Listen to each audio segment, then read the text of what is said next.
Hi, I'm Adam Misick. I'm here to talk to you today about 3D printing and how it can basically propel the society that we know today into the future.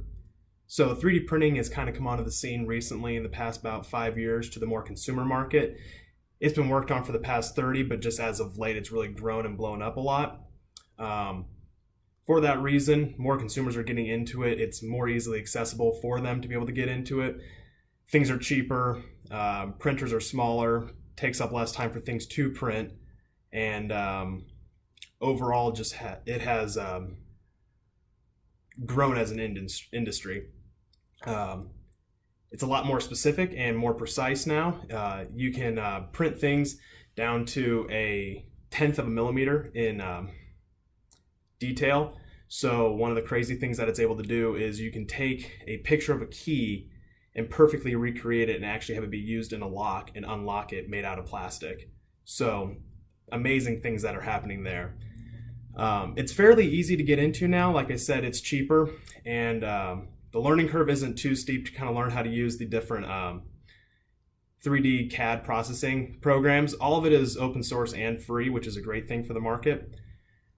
And the other great thing about it is a lot of the designs that people do create with this software are then uploaded and then is open source for anybody to use and modify and create whatever they want with it.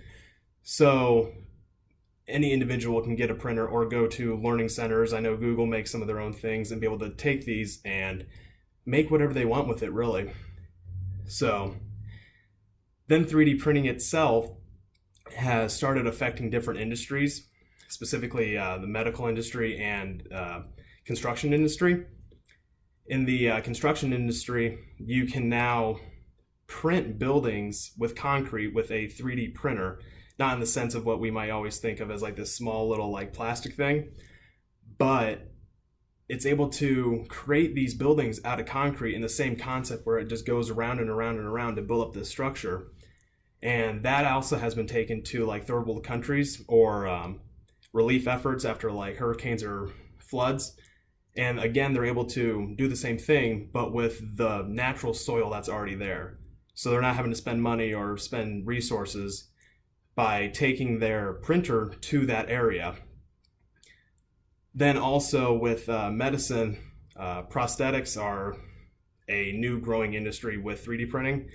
It's cheaper, it's easier, and it's able to be modified more often. A lot of times with prosthetics, you get one, you use it for a long, long time until it's basically broken, until you get your next one.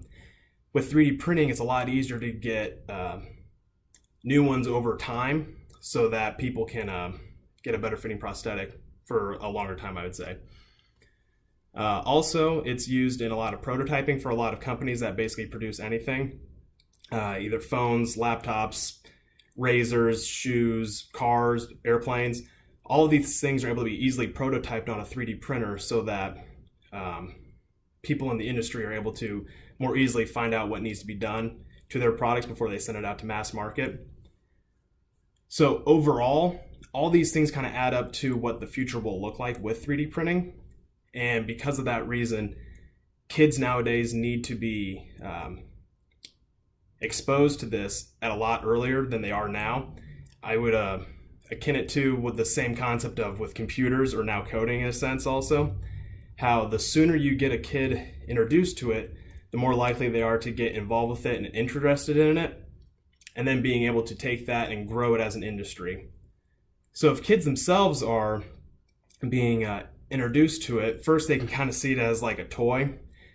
They can think up these ideas in their head and kind of talk to their parents a little bit, and there's so many different things that are out online that are free that are able to be produced that if they want to have a pony for whatever reason, they can 3D print a pony right there at a lot cheaper of the cost than what like a name brand pony toy, whatever you want to call it, would be at the store.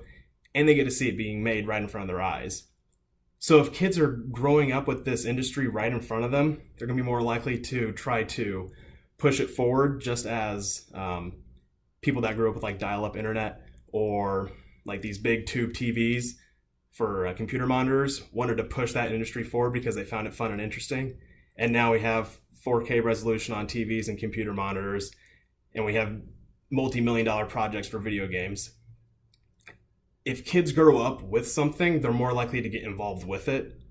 And that's why I think 3D printing needs to be pushed with kids so that they can help propel society into the future. Thank you.